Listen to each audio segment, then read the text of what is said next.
The site is located approximately 25.1 kilometers from the town of Johor Bahru. The local council for this area is Majlis Bandaraya Pasir Gudang, MBPG, or formerly known as Majlis Perbandaran Pasir Gudang, MPPG.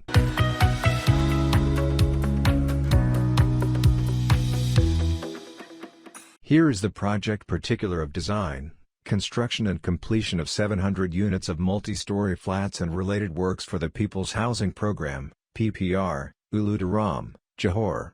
Jabatan Perumahan Negara, JPN, as employer, and Muara Atur Sdn Bhd was the contractor with contract sum Rm130,274,000.00, completion period 45 months, and the other related particular.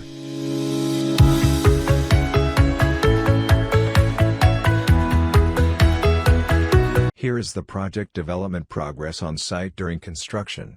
The project is carried out in a clean and controlled condition according to the program set by Muara Atur Sdn Bhd.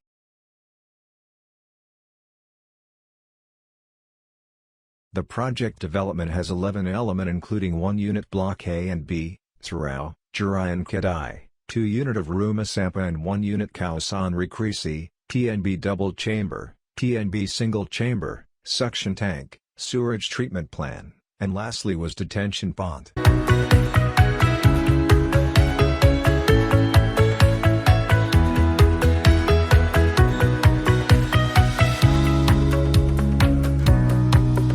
Figure 1 is showing flowchart of background project using by Muara Atur Sdn Bhd in design and build, D&B, procurement method. The responsibility of the design and the construction is on single organization. The client signs only one contract, thus this form is the most straightforward from the perspective of responsibility and communication. The organization in charge of the project will likely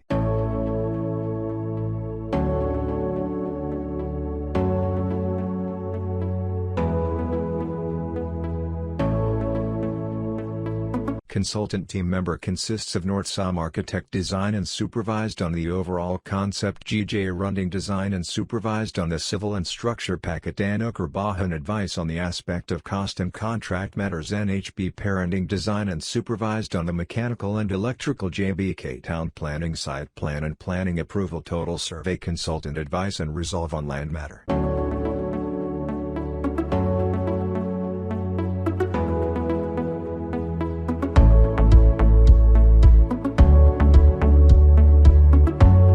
The land which has been selected for the early proposal was originally belonged to Elegant Integrate Sdn Bhd. Total land area is 13.936 acre with PTD allot no 4,941. The market value based on 2015 price market was Rm 3.50 per square foot, which is equivalent to Rm 2.10 million. The previous landowner is Elegant Integrate Sdn Bhd, which address located at MLO 4018, Jalan Permatang Tiga, Taman Kempas Baru, Johor Bahru, 81200 Johor. The land status is Malay Reserve, therefore, any development of the land must be related to Bumi Putra status only. The land use category is agriculture. According to National Land Code, buildings are not to be built. There were 2 conditions imposed on the land, which is, to be planted with rubber plant as well as to provide all necessary erosion protection against the land. As stated in the land status, this land is a Malay reserved and the land transfer is to be within the condition stated. This will bring us to the third issue, which is changing the condition of the land but within the restriction imposed. After the SBKS process granted by the state government, to change from agriculture land category to low-cost apartment, the owner must then proceed with subdivision and strata title, which brings us to the next issues on land matters for this project. Based on planning approval, submitted by town planner, one of the conditions stated by Majlis Perbandaran Pasir Gudang, MBPG, for this development is, Jalan Pasir must undergo a road widening enhancement.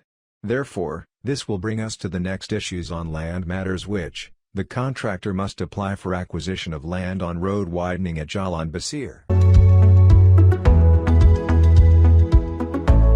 First, on land disposal through state authority, SBKS, Sarahan Bala Kurnya Semula, related with Section 197 cross-reference with Section 76 National Land Code, 1965, Clause 12 of Planning Approval Act 172, State of Johor.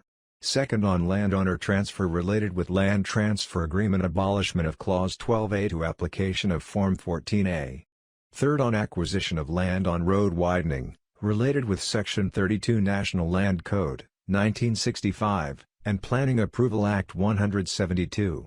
Fourth on subdivision and strata title, related with Section 135, National Land Code, 1965, Strata Title Act 1985, Act 318. Building and Common Property, Management and Maintenance, Act 2007, Act 663, repealed, and Strata Management Act 2013, Act 757.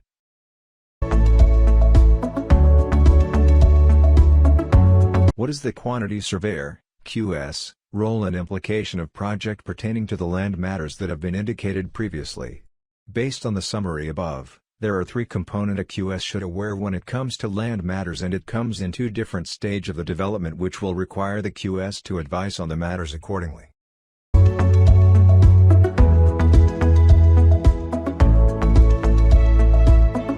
Elegant Integrated SDN Bhd is the owner of the land that wants to be developed. The following is the land information in detail. The issues faced for the development of this project are in terms of land status, land category and restrictions mentioned above. And to have this land matters issued settle through SBKS whereby the power of the land disposal is within the jurisdiction of government. Figure is shown the process of surrender and re-alienation application.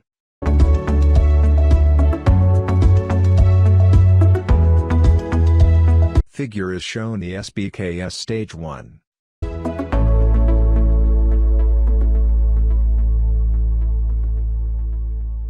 Figure is shown the SBKS Stage 2.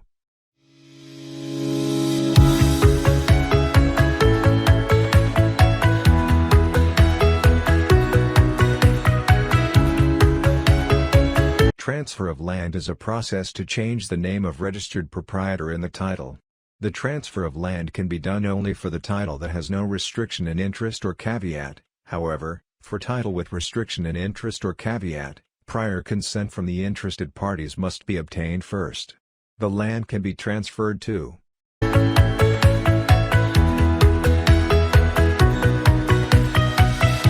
During the preliminary phase of the project, it was found that the access road to the Jalan Basir site was owned by someone else, and that part of the access road was affected by the landowner. The landowner has made a caveat on the land. Caveat is an obstacle for anyone to build something on the land. Several processes are involved to complete the land acquisition process. Before the access road can be built, the main contractor will need to deal with the landowner whether to buy the land or to acquire the land. Contractor and landowner need to submit a caveat cancellation request to the Land and District Office, PTD, using Form 19HIT will active for 6 years. After the Council and the PTD approve the application, only the construction of the entrance can be done. Herewith the process involved land acquisition procedure. Herewith the following reference to court. The letter of application to the FLC must be accompanied by the following relevant plans and documents. Herewith the following processing the application. Herewith the following land price estimation. Herewith the following investigation and compensation payment.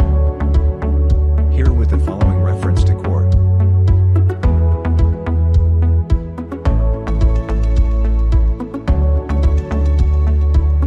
Herewith the following of planning and control of development of land uses in Malaysia.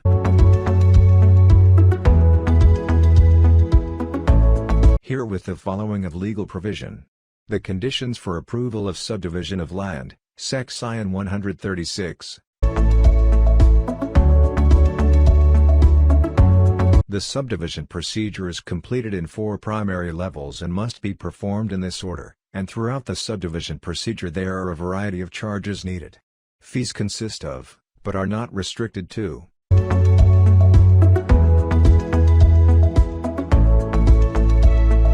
Herewith the case study found related on land issue based on Semen Yijai Sdn Bhd versus Penan Bertana Daerah Hulu Langat.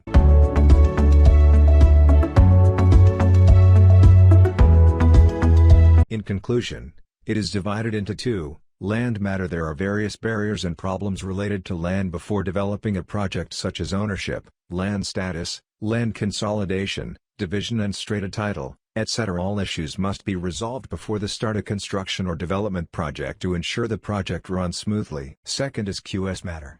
The cost of land is one of the things that need to be emphasized, as it contributes a high value to the development project.